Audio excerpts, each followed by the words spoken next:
بسم الله الرحمن الرحيم.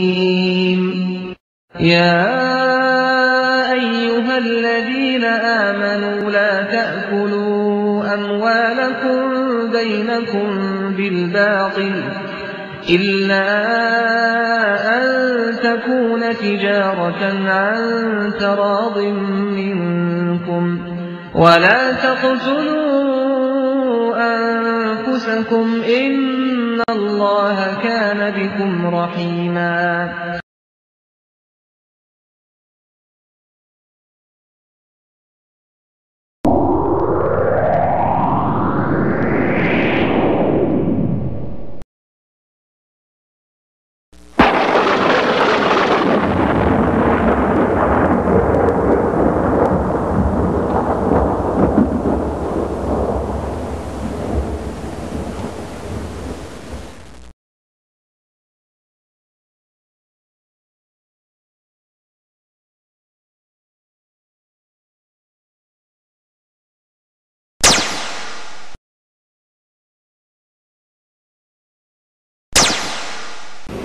إن الحمد لله نحمده ونستعينه ونستغفره ونعوذ بالله من شرور أنفسنا ومن سيئات أعمالنا من يهده الله فلا مضل له ومن يضلل فلا هادي له أشهد أن لا إله إلا الله وحده لا شريك له وأشهد أن محمدا عبده ورسوله أما بعد أعوذ بالله من الشيطان الرجيم بسم الله الرحمن الرحيم قل هو الله أحد الله الصمد لم يلد ولم يولد ولم يكن له كفوا أحد.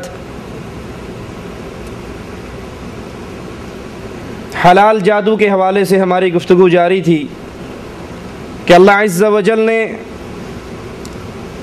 عورتوں کو ایسے طریقے عنایت فرمائے ہیں کہ اگر وہ ان پر عمل کریں تو انہیں گھر کا سکون نصیب ہوگا، گھر کے اندر اطمینان ہوگا.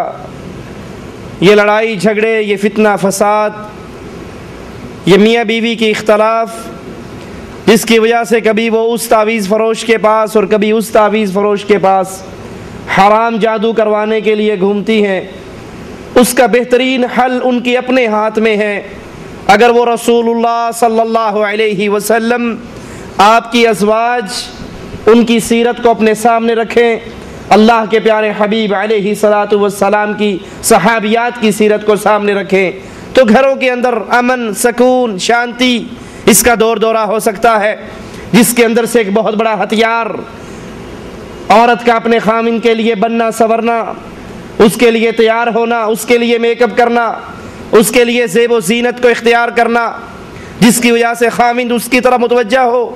لیکن اس کے ساتھ ساتھ اس نقطے کو بھی کبھی نہ بھولیں کہ اس کام کے اندر اتنا وقت نہ لگ جائے کہ ساری توجہ اسی کام پہ رہے، سارا پیسہ اسی پہ برباد ہوتا رہے اور جب دیکھو وہ اسی ڈریسنگ ٹیبل کے سامنے کھڑی ہو. نہیں، اعتدال کی راہ پہ چلتے ہوئے اللہ نے جو کچھ تمہیں عطا کیا ہے اس کی زیب و زینت اختیار کر کے اپنے خامندوں سے ملاقات کرو. تو یہ ایک ایسا ہتھیار ہے، یہ ایک ایسا جادو ہے کہ جب یہ انسان اختیار کرتا ہے تو مسلمان مرد اپنے گھروں کی طرف کھنچتے ہیں، ان کو اپنے گھروں میں سکون نظر آتا ہے. یہ بہت بری برائی ہے کہ عورت اسی کے اندر لگ جائے، اسی زیب و زینت کے اختیار کے اندر خامند کے پیسے زیادہ سے زیادہ اسی پہ لگے، اس کا وقت زیادہ سے زیادہ اسی پہ لگے. نہیں، بلکہ مسلمان اعتدال کی راہ پہ چلتا ہے، اس عمل کو اختیار بھی کرتا ہے لیکن ایک حدود کے اندر رہ کر. لباس اچھے پہنتا ہے لیکن ایک حدود کے اندر رہ کر. رسول اللہ صلی اللہ علیہ وسلم مسجد کے اندر تشریف فرما، حضرت عائشہ فرماتی ہیں ایک عورت آئی جس نے بڑا تنگ لباس پہنا ہوا اور اتراتی ہوئی اللہ کے نبی صلی اللہ علیہ وسلم موجود ہیں، صحابہ موجود ہیں اور وہ آتی ہے.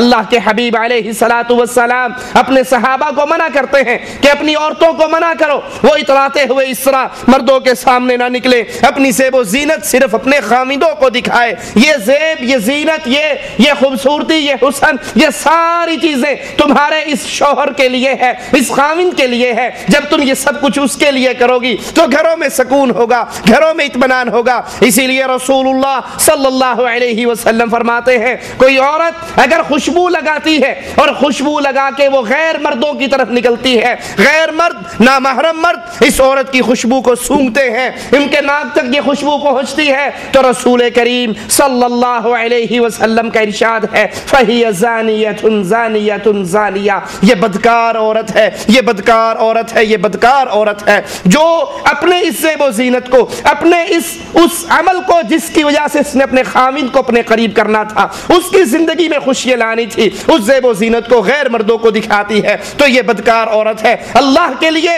اس حدیث کو کبھی نہ بھولیے اور پھر اس حدیث کو اپنے گھروں پہ لاگو کیجئے، اپنے گھروں پہ فٹ کیجئے، اپنی ماں بہن بیٹی بیوی بچی کے اوپر اس حدیث کے لیبل کو چسپا کیجئے۔ دیکھیے کہیں ہماری بہن، ہماری بیٹی، ہماری بیوی، ہماری والدہ اپنے گھروں سے تیار ہو کر بن ٹھن کر باہر تو نہیں نکلتی، کہیں وہ خوشبوئیں لگا کر کبھی کسی بازار میں شاپنگ کرنے کے لیے، کبھی کسی فنکشن کو اٹینڈ کرنے کے لیے تو نہیں نکلتی۔ یہ تمام زینت اختیار کرنے کا اسے حق ہے، لیکن کس کے لیے؟ اپنے خامن کے لیے، اپنے شوہر کے لیے، اپنے گھر میں سکون لانے کے لیے۔ اور اگر وہ غیروں کے لیے کرتی ہے تو اللہ کے نبی علیہ الصلوۃ والسلام ایسی عورت کو بدکار عورت کہتے ہیں۔ اسی میں زیب و زینت اختیار کرتے ہوئے اللہ کے پیارے حبیب علیہ الصلوۃ والسلام نے ہمیں اصول عطا کیے ہیں، ہمیں کچھ حدود مقرر کی ہیں ہمارے لیے جس سے ہم باہر نہیں نکل سکتے۔ اللہ کے نبی صلی اللہ علیہ وسلم نے بھویں بنوانے سے منع کر دیا۔ کچھ عورتوں کو دیکھیں گے ان کے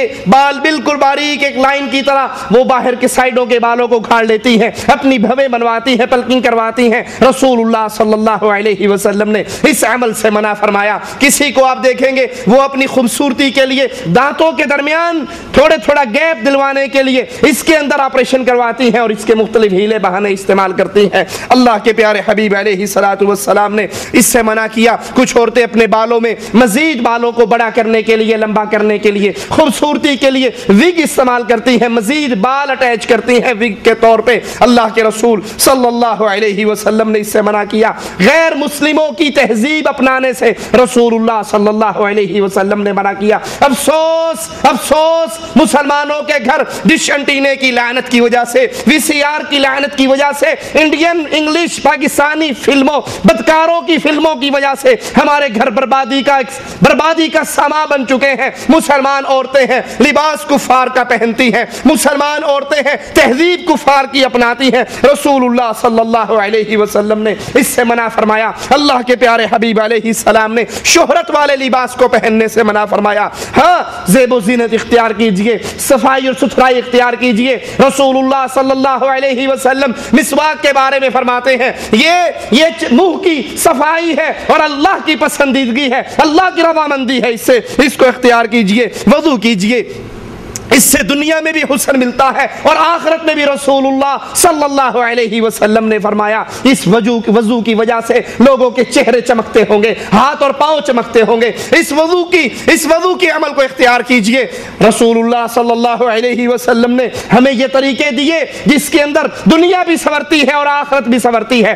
عبادت کو اپنی عادت بنائیے، اللہ کے سامنے جھکنا، نماز پڑھنا، اس کو اپنی زندگی کے حصے، اپنی زندگی کی روٹین میں اس کو شامل کر لیجئے۔ اور جتنا انسان زیادہ عابد ہوتا ہے اس کے چہرے پہ اتنا ہی نور رہتا ہے، اس کے چہرے پہ اتنی ہی چمک اور خوبصورتی رہتی ہے، اس کے چہرے پہ تر و تازگی رہتی ہے۔ سیماہم فی وجوہہم من اثر السجود، سجدے اور عبادت کی وجہ سے ان کے چہرے رونق والے منور چہرے ہوتے ہیں، دنیا کے اندر بھی منور ہے اور آخرت کے دن بھی ان کے لیے نور اور روشنی ہے۔ یہ نماز، حدیث کے اندر اس نماز کو نور کہا گیا ہے، اس نماز کو روشنی کہا گیا ہے۔ یہ نمازوں کی روٹین اپنے گھر کے اندر عام کیجئے، اللہ کے سامنے کثرت سے جھکیے، کثرت سے سجدے کیجئے، آپ کا دل بھی فرحان ہوگا، آپ کے گھر کے اندر بھی سکون آئے گا، آپ کے جسم کے اوپر بھی، آپ کے چہرے کے اوپر بھی اس نور کی رونق نظر آئے گی۔